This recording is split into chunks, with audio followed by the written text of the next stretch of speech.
오늘은 하이프에 치료하는 주요한 질환 중에 하나인 성근증에 대해서 한번 얘기해 보도록 하겠습니다. 성근증은 생각보다 많은 분들이 잘 모르세요.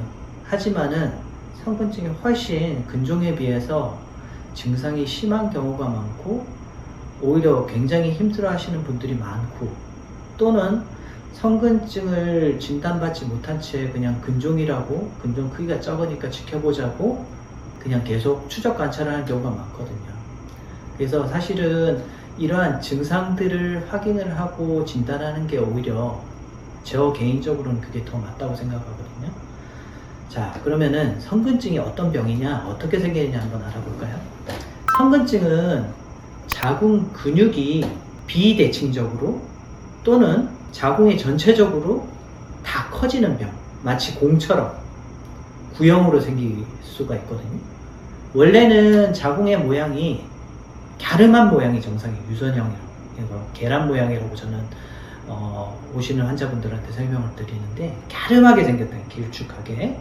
근데 얘가 어느 순간 공 모양으로 점점 동글동글하게 커진다면은 얘는 성근증을 의심해봐야 됩니다. 특히 성근증이 어떤 증상이 동반이 되느냐, 생리통이 너무 심해지는 경향이 있어요. 보통 이런 분들이 그냥 생리통 정도가 아니라 생리할 때마다 거의 응급실을 찾아야 되거나, 아니면은 산부인과 오셔가지고 진통제를 맞아야 된다든지, 수시때때로 와야 될 가능성이 많고, 뭐 젊은 환자들 같은 경우는 뭐 학교를 못 간다든지, 뭐 대학생들도 마찬가지고 학교를 못 갈 정도로 너무 고통스러워 하시는 분들이 있어요. 그리고 또 한 가지는 생리량이 어마어마해질 수도 있습니다.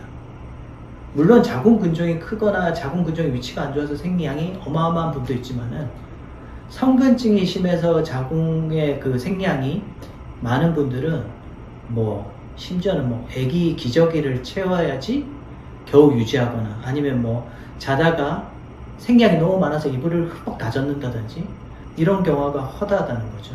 마치 환자분들이 이런 얘기를 해요. 마치 생리가 선지처럼 쑥쑥 빠져나온다고 그래요. 그 양이 너무 많아서 질 안에서 그 혈액의 응고작용에 의해서 덩어리를 형성해서 소변 볼 때나 이렇게 힘을 주면은 그게 쑥쑥 빠져나온다는 거죠. 생리량이 어마어마하게 많을 때 마치 선지처럼 굳을 수가 있다는 거죠. 그래서 어떤 분들이 이렇게 덩어리처럼 나오는데 이걸 갖다가 하혈을 많이 한다고 생각하지 않고, 그냥 피는 얼마 안 나와요. 그런데 덩어리는 소변 볼 때마다 많이 나와요. 이렇게 생각하면서 자기는 생리량이 별로 없다고 생각하시는 분들도 있더라고요. 근데 워낙 그런 식으로 일반적으로 생리를 했기 때문에 그게 당연하다고 생각하시는 분도 있거든요. 근데 생리 자체가 이렇게 선지처럼 덩어리로 쏙쏙 나오는 거는 양이 일반적으로 다른 분에 비해서 두세 배가 많다고 생각하는 게 맞을 것 같아요. 또 한 가지는 골반 통증, 막 엉치가 빠진다고 그러거든요. 이런 분들이 너무 심하면은. 어떤 분들은 그러니까 밑이 빠진다, 마치 막 자궁이 내려앉는 느낌. 어떤 분은 막 아기 낳을 것 같이 그런 느낌이 든다고 얘기하는 분들이 많으세요. 그리고 생리할 때 통증이 심하면은 하체, 허벅지랑 뭐 다리 하체 쪽으로 막 쩌릿쩌릿한 느낌 들 정도로 너무 아프다고 그래요. 그러니까 근종에 비하면 이러한 증상들이 굉장히 심하다는 거죠.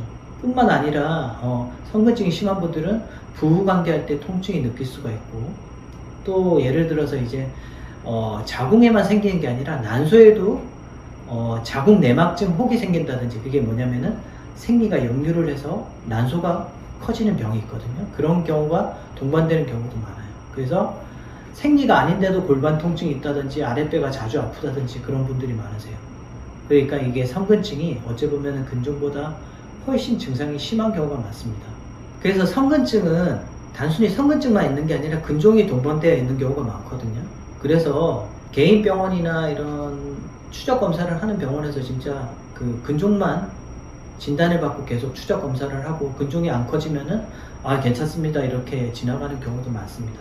하지만은 본인의 증상이 제가 아까 말씀드렸던 골반 통증, 어떤 선지가 나오듯이 생량이 는다든지, 다리가 저린다든지, 뭐 밑이 내려앉는다는 느낌 든다, 이런 거는 진짜 성근증이 심할 때 나타나는 증상이거든요.